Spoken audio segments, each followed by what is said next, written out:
Mean तथा means में अंतर।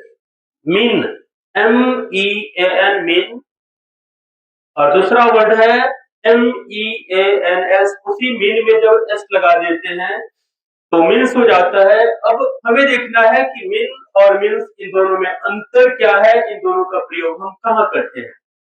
साधन की बात हम करेंगे तो वहां मीन्स का प्रयोग करेंगे, और जब हम अर्थ या मतलब की बात करेंगे तो वहां हम मीन लगाएंगे।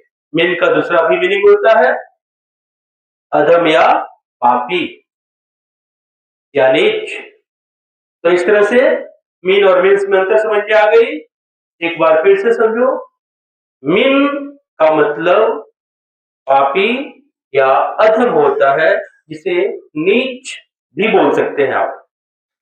मीन का दूसरा अर्थ होता है मतलब या अर्थ। क्लियर? जब इसमें एस जोड़ते हैं, जब इसका प्लूरल बनाते हैं, तो इसकी प्रोनाउंसिएशन होती है मीन्स, जिसका मतलब है साधन। जैसे यातायात के साधन, मीन्स ऑफ ट्रांसपोर्ट। समझ में आ गई? अगर आपके सामने रखा जाए कि मीन और मीन्स में अंतर बताओ, इन दोनों में क्या अंतर है, मीन का प्रयोग कहां करोगे, मीन्स का प्रयोग कहां करोगे, तो आप बता सकते हैं?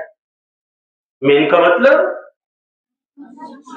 पहला नीच या पापी है, और दूसरा मीनिंग मतलब या अर्थ है। और जब ही मीन्स हो जाता है तो मीन्स का मतलब साधन। जैसे यातायात के साधन, मीन्स ऑफ ट्रांसपोर्ट। सिंचाई के साधन, मीन्स ऑफ इरिगेशन। समझ में आ गई? पढ़ाई के साधन, मीन्स ऑफ एजुकेशन। इस तरह से मीन्स का हम इस्तेमाल करेंगे, मीन का इस्तेमाल करेंगे। दोनों में अंतर कर हम दोनों का प्रयोग अपने तरीके से करेंगे।